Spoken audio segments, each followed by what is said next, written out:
जय हिंद दोस्तों। आज हम लोग यूपी बोर्ड क्लास 10th का सामाजिक विज्ञान में यानी सोशल साइंस में वस्तुनिष्ठ प्रश्न लेकर आए हैं, जो कहीं ना कहीं पेपर में छपेगा।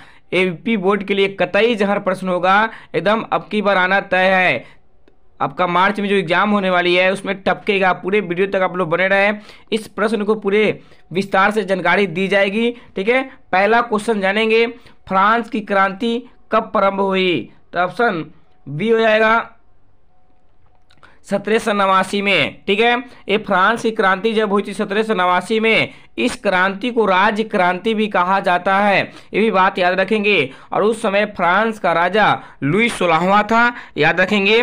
फ्रांस की राजधानी पेरिस है। क्वेश्चन नंबर 2 है, नेपोलियन संबंध था। तो ऑप्शन ए हो जाएगा फ्रांस से नेपोलियन का संबंध था। देखा जाए तो नेपोलियन जो था बहुत महान व्यक्ति था। नेपोलियन का जन्म 1769 में कुर्सिका द्वीप फ्रांस में हुआ था। 15 अगस्त 1769 में ये बंदा फ्रांस के गद्दी पर 1804 में बैठा था। इन्होंने बहुत मेहनत किया।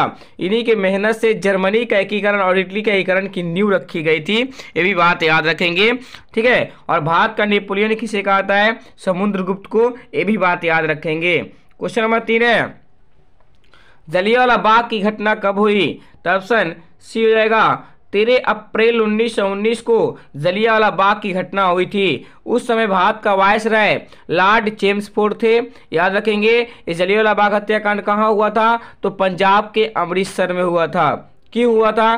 तो देखा जाए तो डॉक्टर सत्यपाल और किचलू को गिरफ्तार कर लिया गया था 9 अप्रैल 1919 को। उन्हीं को छुड़ाने के लिए सभा का आयोजन किया गया, जो जलियांवाला बाग में किया गया, जो पंजाब के अमृतसर में पड़ता है। जलियांवाला बाग एक जली व्यक्ति का संपत्ति था, ये भी बात याद रखेंगे। ठीक है, जलियांवाला बाग भारत के इतिहास की सबसे बड़ी घटना मानी गई थी। ठीक है, क्वेश्चन नंबर 4 जानेंगे, वंदे मातरम के लेखक कौन है? तो बंकिम चंद्र चटर्जी। कौन है? बंकिम चंद्र चटर्जी। वंदे मातरम आपके मुंडो उपनिषद से लिया गया है ये शब्द, और वंदे मातरम भारत का राष्ट्रीय गीत है, ये भी बात याद रखेंगे, जो सबसे पहले 1896 में कोलकाता के कांग्रेस अधिवेशन में गाया गया था, ये भी बात याद रखेंगे। ठीक है, क्वेश्चन नंबर 5 है, अंतर्राष्ट्रीय मुद्रा कोष IMF की स्थापना कब हुई थी? तो ऑप्शन सी हो जाएगा 1945 में, लेकिन इसकी स्थापना का नींव 1944 में ही रखा गया था, ब्रिटेन वुड्स सम्मेलन के मुताबिक अमेरिका में। क्वेश्चन नंबर 6 है, भारत में कितने संघ राज्य केंद्र शासित प्रदेश हैं? तभी वर्तमान में कितने हैं? 8 है। कितने हैं? 8, ऑप्शन सी हो जाएगा। ठीक है, 8 कौन कौन है? एक बार नाम सुन लेंगे 8 का नाम। पहला जम्मू कश्मीर हो गया, दूसरा लद्दाख हो गया, तीसरा चंडीगढ़ हो गया, चौथा पंडुचेरी हो गया, पांचवा अंडमान निकोबार हो गया, और छठा दमन दीव दादरा नगर की हवेली हो गया, सातवां दिल्ली हो गया, और 8वां लक्षद्वीप हो गया, याद रखेंगे। ठीक है, क्वेश्चन नंबर 7 है, संघीय शासन प्रणाली में शक्तियों का विभाजन होता है। तो ऑप्शन डी हो जाएगा विधायिका एवं न्यायपालिका के माध्यम से। क्वेश्चन नंबर 8 है, वियना की संधि कब हुई थी? तो ऑप्शन बी हो जाएगा 1815 में। वियना की संधि कहिए या वियना सम्मेलन कहिए। वियना सम्मेलन में लगभग 4 राष्ट्र सम्मिलित थे। कौन कौन? प्रशा, ब्रिटेन, रूस और ऑस्ट्रिया, याद रखेंगे। और बाहर से फ्रांस भी था, ये भी बात याद रखेंगे, जो वियना सम्मेलन 1815 में हुआ था। ठीक है, ये कहीं ना कहीं जहर क्वेश्चन होगा। वियना किसकी राजधानी है? तो ऑस्ट्रिया की राजधानी है, ये भी बात याद रखेंगे। वियना सम्मेलन का उद्देश्य क्या था?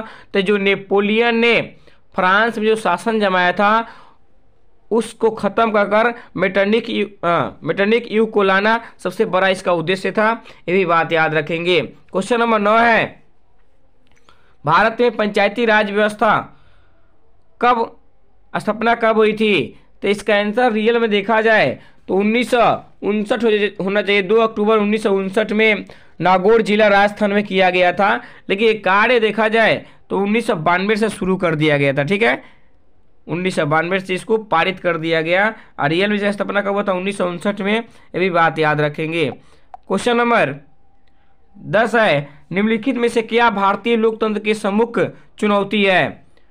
उपयुक्त सभी जगह ऑप्शन डी।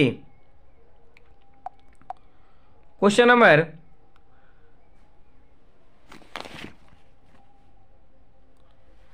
लॉ एक्ट किस प्रकार का संसाधन है? तो और नवीकरणीय संसाधन हो जाएगा।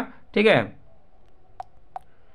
क्वेश्चन नंबर 12 है, निम्नलिखित में से किस राज्य में काली मृदा मुख्य रूप से पाई जाती है? तो राजस्थान में, और काली मृदा को रेगुर मृदा भी कहा जाता है या कपास मृदा भी कहा जाता है। क्वेश्चन नंबर 13 है, निम्नलिखित में से कौन सी एक फलीदार फसल है? तो इसका आंसर हो जाएगा ऑप्शन ए, दाल हो जाएगा। ठीक है, दाल।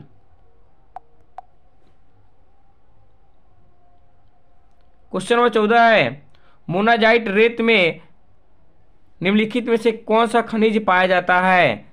तो इसका आंसर हो जाएगा ऑप्शन सी, थोरियम। कौन बताता है? थोरियम।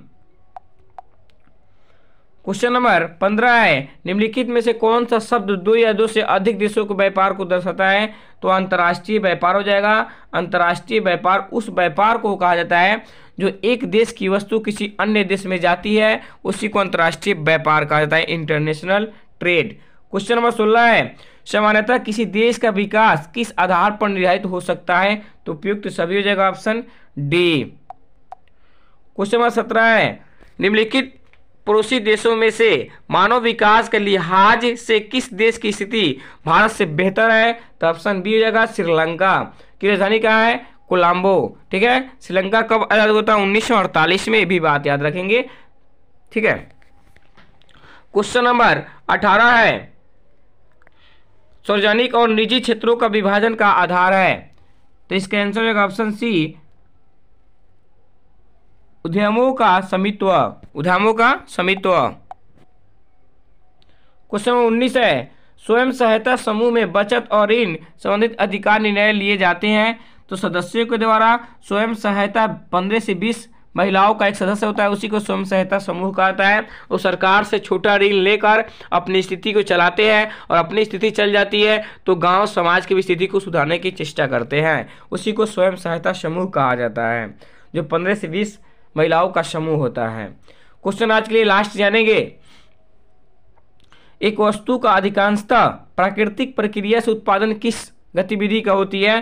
तो ऑप्शन ए हो जाएगा प्राथमिक गतिविधि, प्राथमिक क्षेत्र, प्राइमरी सेक्टर। ठीक है। प्राथमिक क्षेत्र को कृषि क्षेत्र कहा जाता है, द्वितीय क्षेत्र को औद्योगिक क्षेत्र कहा जाता है, और तृतीय क्षेत्र को सेवा क्षेत्र कहा जाता है। ये भी बात याद रखेंगे, कहीं ना कहीं छपने वाली प्रश्न होगी।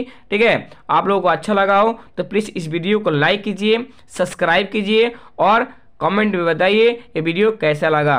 धन्यवाद। जय हिंद, जय भारत। सीधे पेपर में टपकेगा, आग लगाने वाली प्रश्न होगी।